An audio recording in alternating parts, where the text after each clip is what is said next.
Welcome to The Real Deal. I am your host, Kim Hollingshead.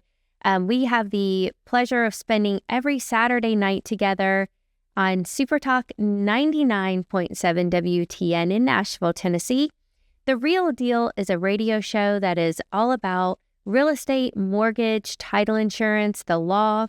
I am Kim Hollingshead, your host, and I have been in real estate and in title insurance for about 20 years, owning my own law firm and title insurance company for about 15. So I've been a little bit around the block, you guys. I'm here to share my knowledge. I have a passion for educating the public and for helping people come into homeownership and really figuring out ways that they can invest and earn extra income to plan for their nest egg using real estate as a part of their diversified portfolio. And so, today's program is going to be no different. I'm super excited about this week. Y'all, I have been feeling so positive, so happy these past few days. I am so excited because it is the Lunar New Year. And you guys know, I've talked about it here on the show before, that my father is an American. He is a New Mexico cowboy, and he joined the military when he was young, and he went to Korea and he met my mother. And it's a very common love story that he fell in love with her in Korea and brought her back to the United States and married her. I am so proud of my Korean heritage, and anybody who really gets to know me well knows that there is definitely a duality about me. On the one hand, I am like this, redneck lady from Alabama. I, love Bama football, and, I'll say, bless your little heart. And, people joke around because I call it supper and not dinner and things like that. For sure, I am a Southern girl. I have been in Alabama since I was 8. But I'm also a Korean girl. I was raised by a Korean mother. She had a Korean household, and she instilled in my sister and I a lot of values from the Korean culture. And those traditions and those values are very important to me. I don't think that it's hokey or silly or funny. I actually do celebrate the Lunar New Year. It is a part of my tradition in my household. The Koreans do follow the Chinese zodiac. Of course, in Korea, it's just a zodiac. It's not the Chinese zodiac. But I am a metal monkey in Korea, and this is the year of the fire horse. And so metal and fire, you can imagine it's a very hot year for me. And with it being a horse, the year of the fire horse, things are going to move really fast. And so my mom and my aunt are encouraging me to keep it cool, slow it down, and don't get too carried away with all of my different passion projects and all the things that I have going on, and to stay a little bit more grounded this year. It is supposed to be a very good year for me, according to the Korean Saju, which is like their version of the Chinese zodiac, and that I'm supposed to be having a golden period, a golden year this year. So I'm super excited for that. Very positive and forward thinking. It's so interesting because we are in a very interesting time in the United States. We have the Epstein files that are being released. And of course, that is causing a ruckus. It doesn't matter which side of the aisle that you are on. Finding out all these different celebrities, from Deepak Chopra to Whoopi Goldberg, of course, Trump, and everybody's seems to be named in it. People who are just I'm very surprised to see who all has been participating in those activities with Jeffrey Epstein. It's very disappointing. And of course, horrible for the young ladies who were traumatized and involved in that entire system. Horrible things. And then we also have all of these fraud scams that are coming out of Minnesota and Maine, California. Don't think Tennessee is immune. I think we're going to find out that there's a lot more fraud happening in Tennessee than we want to admit. And, it brings me to my topic for today, which is that these criminal organizations that are all around the world and they have millions and millions of dollars, the U.S. government knows who they are. It's not like we don't know who the drug dealers are or who the terrorists are. Of course, we know who they are. But the question is, how can they continue to conduct business in the United States? For many years, for like 50 years, U.S. banking institutions have been reporting suspicious activity to the Department of the Treasury. The American banking system is very heavily involved in preventing money laundering and terrorists from being able to get away with their crimes. They report it. And I love that about the American banking system, that they are crime fighting, fraud preventing part of the American economy. And you guys have heard me talk about this here on the show before. I really consider title insurance companies and title attorneys to be very much in that same camp. You know, I've had a saying in my title company and a slogan for many years, which is, we protect more than your home. We're protecting your family. We protect your finances. Every penny in your bank account, we're making sure that your largest investment is safe and secure. And part of that is fraud prevention. Unfortunately, we have talked about wire fraud being a huge problem in the world today. I actually was speaking with a client yesterday, and she tried to send me money using an ACH. And I said, girl, no, I got an ACH block on my escrow account. And she was so surprised to learn that. And she asked me, she was like, why? Why would you need to put that on your escrow account? And I said, because there are fraudsters who will send me money via ACH, demand that I send them back a wire transfer immediately for the money, and then they will void the ACH. And now I'm out the money that I wire transferred them, and they got all of the money that they ACH transferred to me back as well. And I do my best to manage every single dollar that comes in and goes out of my law firm, but I have staff that I rely on, and they do the best they can, and they're amazing. And I do the best that I can, but we can't catch everything, right? And that's the reason why you need the title insurance, because things are going to fall through the cracks and you need the insurance to protect you. But also because criminals are criminals, and they're going to find a way to get away with these crimes. People like Jeffrey Epstein have been called financial terrorist, is what I heard one analyst call him. And I said, man, that is so true. That is a great description of Jeffrey Epstein, just a financial blackmailer and terrorist. And how did he go from having nothing to having billions at his disposal? How is he connected with all of these different people? How could he collect this money and, able to continue to conduct business in the United States? It seems wild, right? Well, because the truth of the matter is that there are a number of ways that criminals and terrorists can launder money. And unfortunately for the American public, one of those ways has been through real estate. And so today's program, we're going to talk about the new Fincen reporting requirements that we have coming down the pipe. Why do we need them? What are they all about? And how is it going to affect your next real estate transaction? If you're a loan officer or a real estate agent, you definitely do not want to miss this program. You have to know about it so that you can advise your clients. And if you are a small business owner or an investor, a builder or a developer, if you are the kind of person who invests in multiple rental properties and you hold everything in separate LLCs, you're definitely going to want to listen to this program so that you can get the most recent news on exactly how the Fincen reporting requirements are going to go down and how much it's probably going to cost you. So to start, let's talk about what exactly is Fincen. Fincen is an arm of the Department of the Treasury. It is the Financial Crimes and Enforcement Network. Basically, its job is to prevent criminals and sanctioned individuals from being able to conduct business in the United States.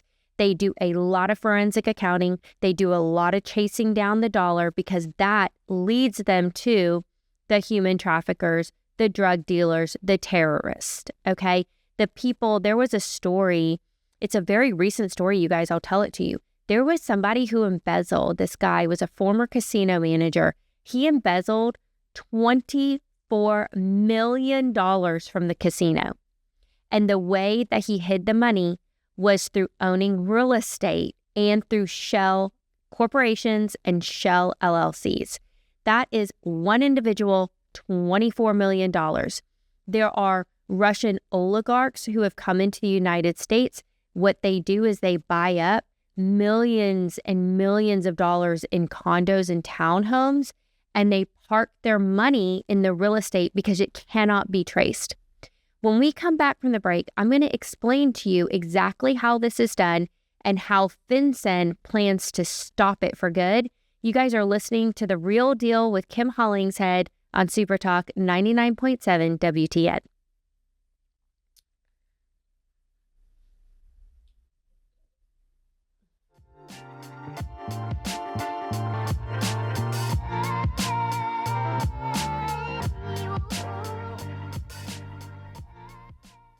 Welcome back to The Real Deal. I'm your host, Kim Hollingshead.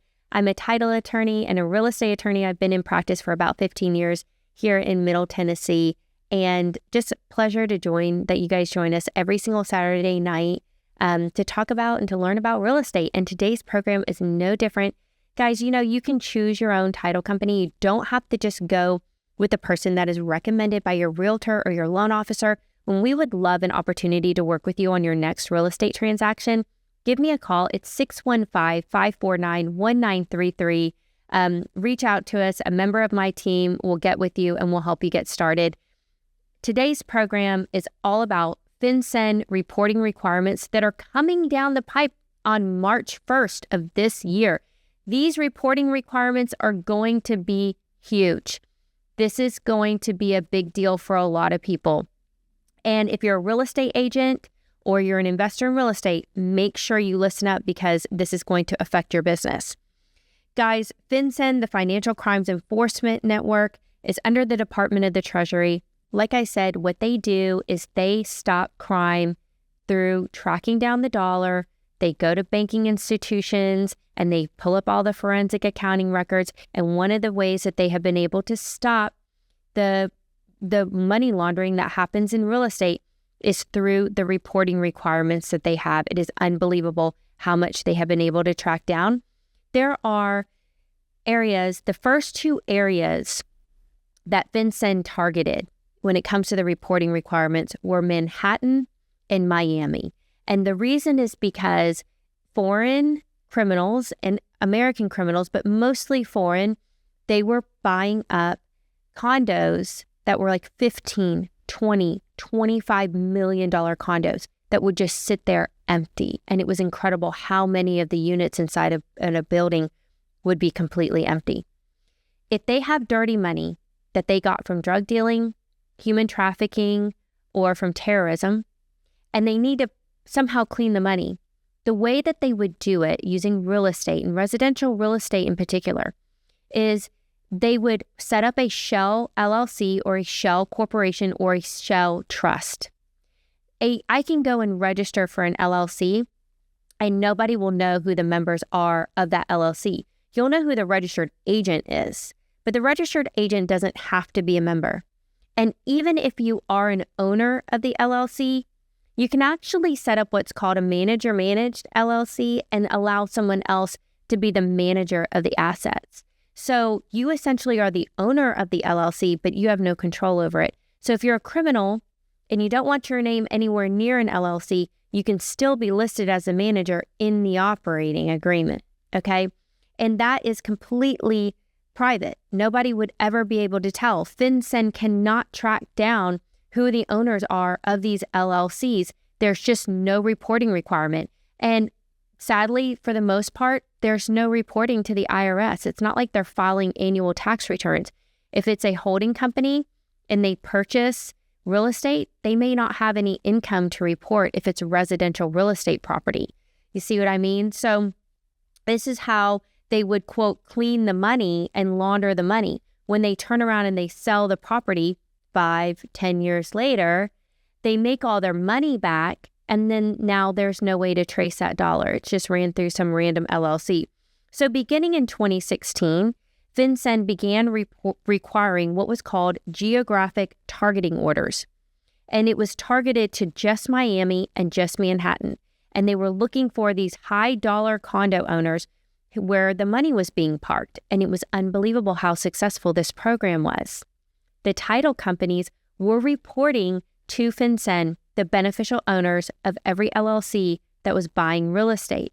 And through that train of ownership, they were able to track down millions and millions of dollars, drug dealers and criminals from around the world. So between 2017 and 2024, Fincen expanded this program to include other major metropolitan areas such as San Francisco, Dallas, Chicago. But they were all still very large cities. And I think the reason is because it's pretty hard to find a $15 million condominium in Nashville. So they're not really necessarily going to be coming here, right? But they are going to be going to, those larger cities where the real estate is available for them to purchase it. Now, it's residential. We're not talking about office buildings. We're talking residential here.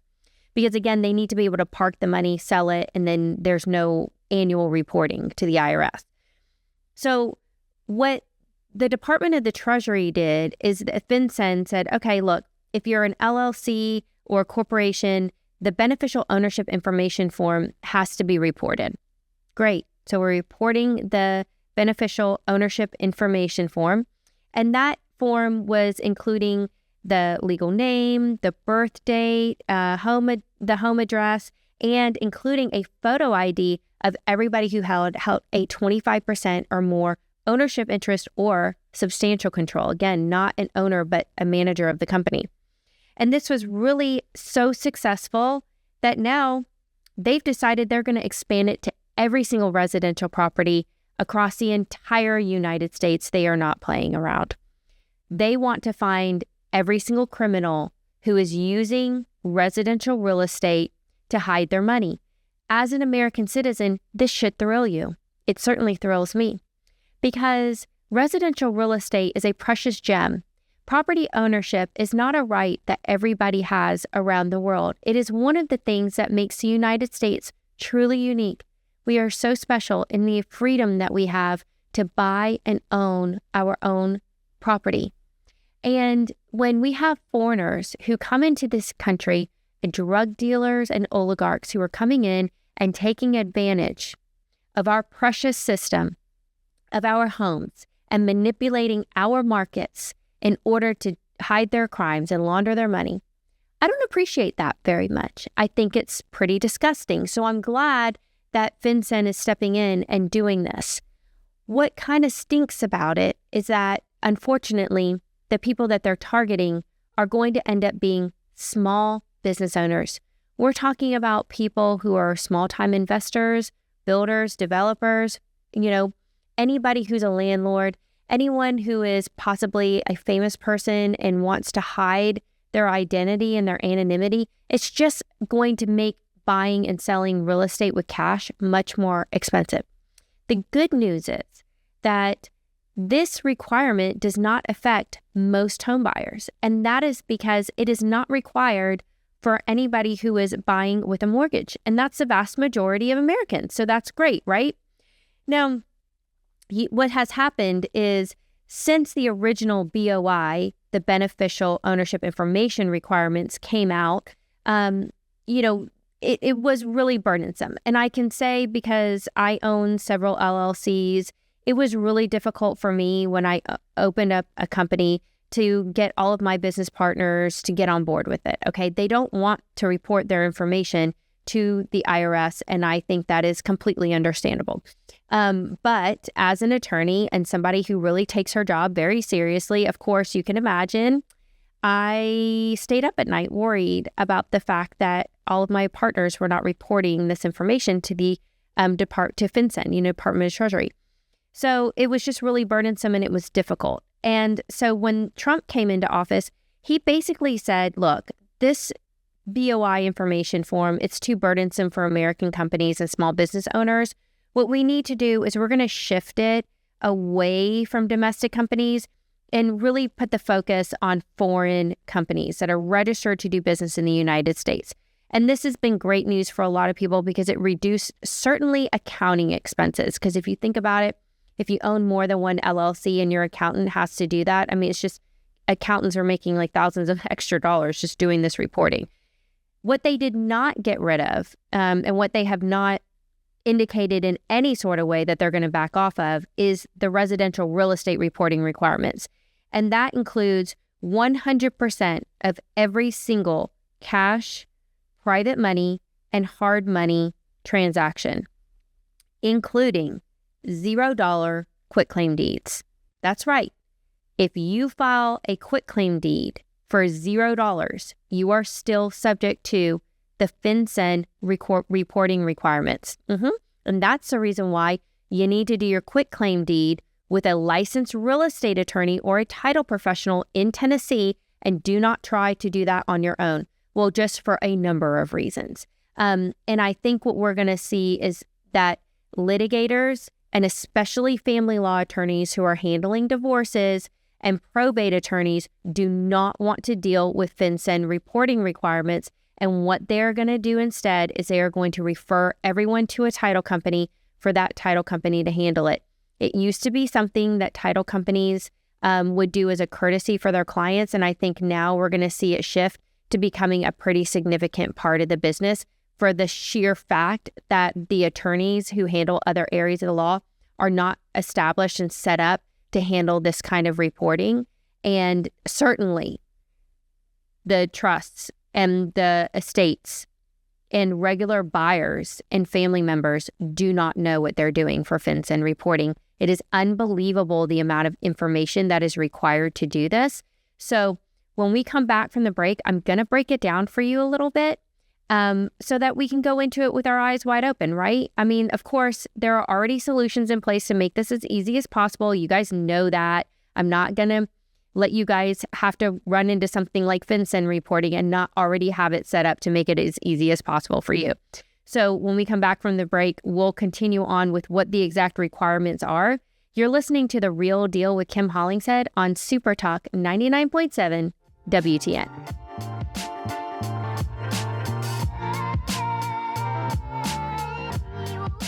And welcome back to The Real Deal with Kim Hollingshead. I am your host, Kim. You guys, we're here today talking about all of the money laundering that has been happening in the United States and what Fincen, the Department of the Treasury, is going to be doing to put a stop to it. And I think that this is very timely, considering that we have the Epstein files coming out. We have all of this fraud that's being exposed in the government. We have so many drug dealers. We have people trying to conduct business, and even poor Nancy Guthrie, and that whole situation where people are trying to use Bitcoin to force a ransom.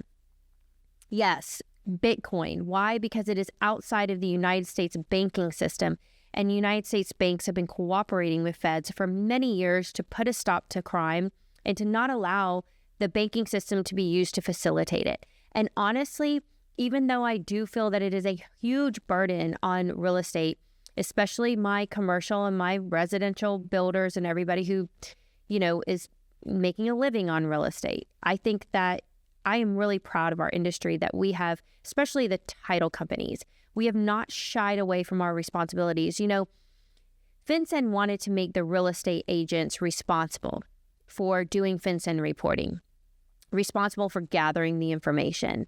And the National Association of Realtors, of which I am a proud member, so I'm not dogging them, but the National Association of Realtors lobbied very hard to prevent real estate agents from being responsible for this. Okay, I understand why. It's because they're 1099s. Okay, they're independent agents, they're salespeople, they're not an enforcement arm in any sort of a way. Why? I would never put a responsibility like that on a real estate agent. Are you kidding me? They don't want someone's personal social security number and their personal information. They're real estate agents. That's not their role in the transaction. So I'm really super proud of title insurance companies and all of us title agents standing up, raising our hand and saying, I will do it. I will do this.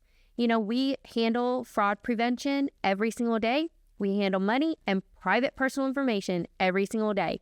And I am more than happy to participate in this program, even though it is going to be a huge pain in my bottom. Okay, I'm just going to be honest about it. Now, you guys, the thing is that every title company in the United States is required to do it, again, even for a deed that is transferred for $0. Okay, ridiculous.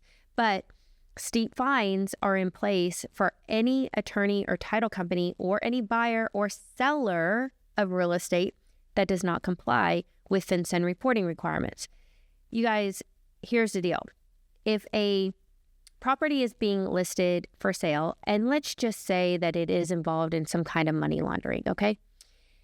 Then how happy do you think that seller is going to be that the seller is going to be required to report to Fincen? Probably not very happy. Here's the thing. They don't have to report to Fincen if there's a mortgage involved, because mortgage transactions are not subject to Fincen reporting requirements. Only cash, private money, and hard money transactions are. So, I think you may see some sellers refusing to accept a cash offer because they're savvy and they know they cannot enter into that transaction. If you're a real estate agent and your seller just straight up says, no, I'm not going to take any cash offers, we're only doing mortgage, I want to let you know, if you feel like they're a criminal and they're doing something shady, there is actually a reward system in place with Fincen where you and a title company, anybody, can go into the Fincen system, go and log into the portal and report suspicious activity. It doesn't mean that someone's going to get arrested, but what it means is that if this information that you provide actually leads to someone being held accountable for their actions or stops or prevents further crime, there's actually a reward system in place. So how amazing is that? I think that's super exciting because we stop fraud every single day in my title company. So, oh my goodness, if we could get paid for that, wow, that would be amazing. But also, the other thing that you need to know is that, there are going to be some cash deals that may slow down. Like, I'm still amazed to this day at how many times I have a realtor call me and the question is, hey, how fast can you close a cash deal? We've talked about it here on the program. It's not always beneficial to close a cash deal very, very fast because, it's wrought with fraud. Cash transactions are. Of course, now there's the Fincen reporting requirements. We need to make sure that we have all of the information in place to make sure that report is handled properly. But also wire fraud and identity theft and AI, the way that it is involved in so many fraudulent transactions right now, it's okay to just slow your cash transactions down a little bit. I know that's not what investors and everyone wants to hear, but if you can, try to slow it down. I'm not going to slow them down on purpose, but Fincen may require me to if I can't get the information. Remember at the top of the show, I kind of told you guys about how I started several LLCs with business partners in 2024, 2025. And it was like pulling teeth for me to get this information out of them. I was literally like, you don't even have to give it to me. Just go log into this website and go put your information in this website. I don't want it. Just put it in here. I never did get that information from any of my partners. You guys, this is going to be a huge hurdle for title companies. Cash buyers and sellers have never heard of this, and they are going to be very suspicious and wondering why they have to provide their title company with all of this information. Guys, it's like 60 to 100 points of data that the title company has to enter into the Fincen system. We're talking about social security number, address, the address of the seller, the seller's tax ID numbers, the property address, like all of this different information, the who, what, when, where, why of this transaction has to be reported in. It's going to end up being extremely time consuming and very cumbersome for title companies to get around this. This is the other thing. Title companies have to have it reported by the end of the month or within 30 days, okay? So that means that if there's a closing that occurs at the end of the month, like on the 30th of the month, they may have to have that information reported like within 30 days before the end of the next month. That's a lot of pressure for title companies. I know my title company, we try to get our documents recorded and title policies out in 2 weeks. We have a pretty good rate of return on that, usually getting it done in 2 weeks. Maybe it's 4 weeks if we have problems like post-closing issues or delays. For the most part, we're doing it in 2 weeks. The American Land Title Association says that you should be having a title policy issued within 30 days of closing. And there are many, many title companies that I know of for a fact who are not even close to 30 days. I mean, I'm just keeping it real with you guys. There's title companies that can't get a title policy out for like 60 days, 90 days. And in your mind, you're thinking, why are they just like, failing at their jobs? Why can't they just get this simple task done? Honestly, it's because title companies, for the most part, are small businesses. They're mom and pop shops. I mean, it's only going to be an office of like 3 or 4 people, maybe. Sometimes it's one person running the entire title company. So, it's just the nature of our business. It's a very personal business. People like to work with someone that they know and that they trust. And so I respect that. And I think that it's awesome. Like for me personally, I'm a real estate attorney. I have had title companies with staffs of 20, 25 people. And then there have been times when I've had a staff of 1 person. And, I can't say that one is better or worse than the other. It just depends on where you are in your career and your life at that time. But, I mean, there's nothing wrong with being a small title company. It's just that sometimes they can't keep up with the workload. And sometimes it just takes them a long time to get these, get the reports out. Well, the fines for not having your reports done in a timely manner are so steep. It's unbelievably steep. I mean, it could be up to $250,000 if it's just like you're just not going to do it. It's just willful disregard of the requirement that, many title companies it's just going to be a challenge. Imagine you have to sit down and enter in 60 to 100 points of data. And so you have to have that information before the closing, because I'm going to tell you something. I've been in this business long enough. You do the closing, you'll never get the information out of people, okay? They're like, we're done. I'm moving on with my life. Good luck calling me and trying to get my social security number out of me at this point. No, you have to do it before the closing happens or you'll never get the information. So this is going to cause delays, okay? I'm just going to be like, y'all need to just, real estate professionals, just know that. The other thing is that buyers and sellers are going to be shocked to learn that their privacy is no longer guaranteed. And I will say, wow, you guys, I mean, look, I understand it because I don't want everybody in my business and knowing every single project that I have going on. I don't want everyone to know who my business partners are all of the time in every business venture that I have. Privacy is a very, very huge concern for me. And so I understand that. Also because I was raised by a New Mexico cowboy. And so we don't exactly love the federal government being all up in our business all the time. Okay. And excuse me, the less that they can be involved in our lives, the better. So, this kind of cuts both ways for people. I think we're going to have a challenge of getting people to just fill out the forms and to give us the info. If you're a mortgage loan officer and you're doing residential real estate closings, or you're a bank officer and you're handling commercial real estate, you don't need to worry about Fincen, because guess what? It's never going to impact you.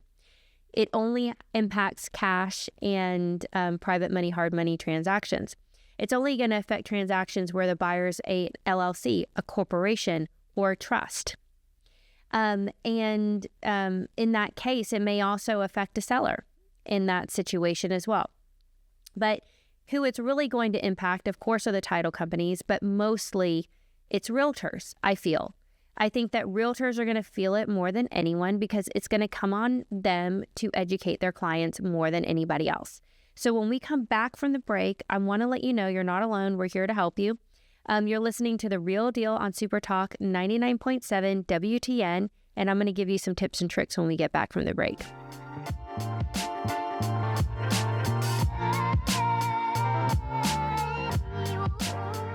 Welcome back to The Real Deal with Kim Hollingshead. I am your host, Kim. Today's program has been a fun one with all of the money laundering, the Jeffrey Epsteins, these criminals, these terrorists all around the world. It's kind of exciting to know that even though the government and, Pam Bondi may not be holding everybody accountable the way that we wish that she was, at least FinCEN is doing something to stop these people from being able to launder money using the United States real estate market.